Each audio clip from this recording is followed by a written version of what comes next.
There's no question that Brett Favre is one of the greatest quarterbacks in NFL history.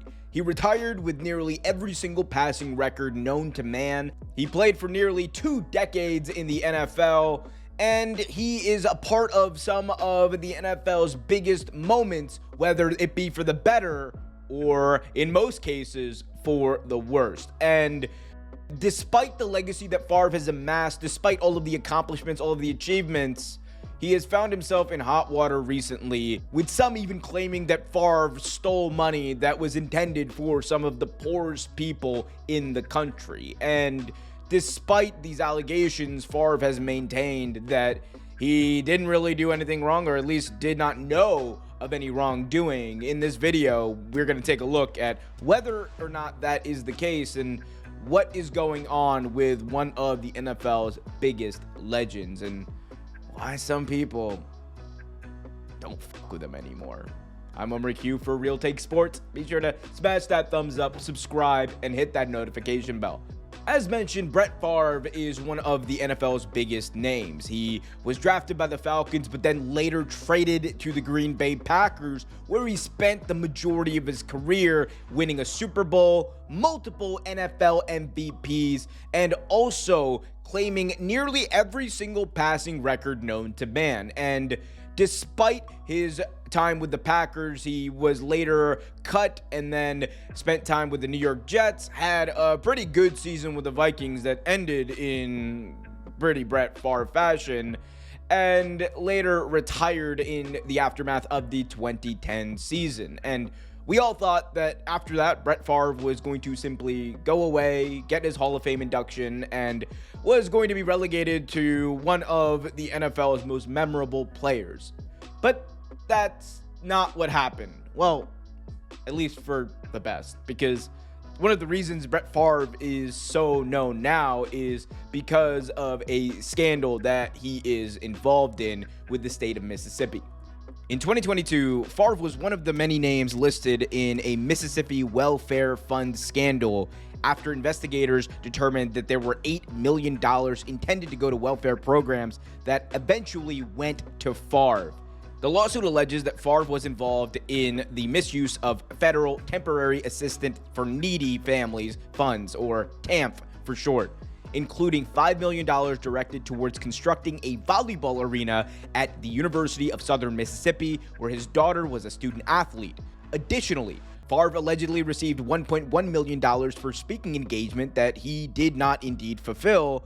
He has since repaid the principal amount, but still reportedly owes over $700,000 in interest. In September of 2024, Favre testified before the U.S. House Committee regarding TAMF reform, and while implicated, it is important to note that several others were involved, including the likes of the WWE Hall of Famer, Million Dollar Man Ted DiBiase.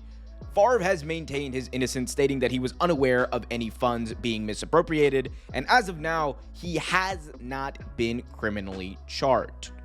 He claims that he did not know that the money was being used for the volleyball arena, or his speaking fees came from welfare funds that were meant for low-income families.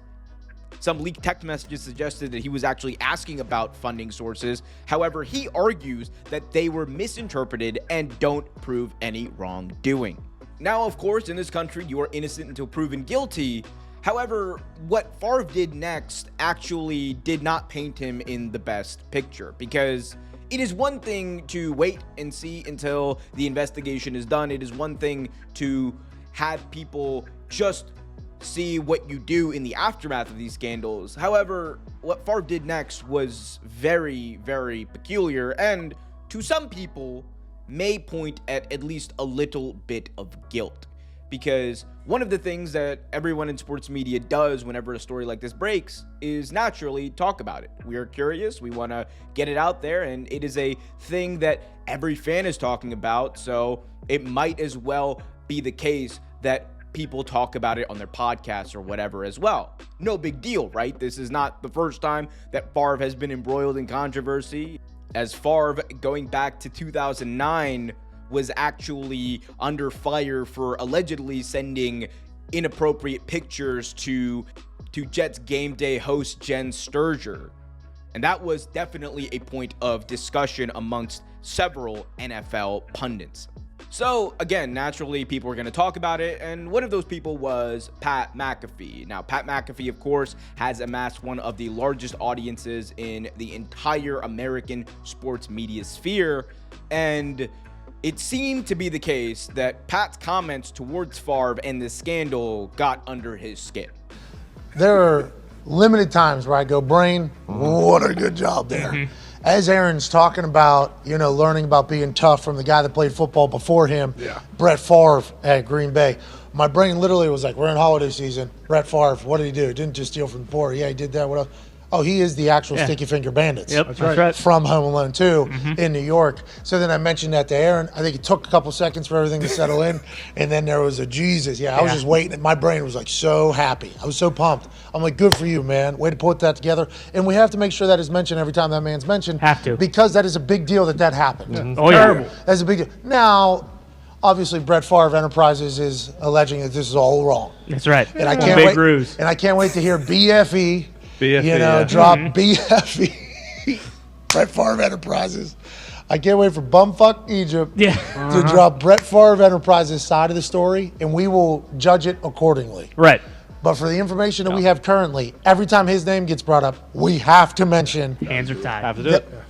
Well, he tied the hands of the poor people and took money right out of their pockets. That's right. We have to talk about that. Even though football player, incredibly tough football player, durable football player, good football player, did a lot of things, certainly in the middle of stealing from poor people in Mississippi right now. In the aftermath of these comments, Farve actually sent a legal letter to Pat McAfee threatening litigation. He had his lawyer go on the likes of Jason Whitlock and other shows claiming that they were going to sue Pat McAfee for nearly every dollar he had or something to that effect. Play the clip. Well, I guarantee you the jury in Mississippi will make certain he learned how to apologize. It's going to cost Pat McAfee millions of dollars. And if it bankrupts him, then he will have learned his lesson about you don't try to promote yourself by inappropriately and improperly attacking somebody else.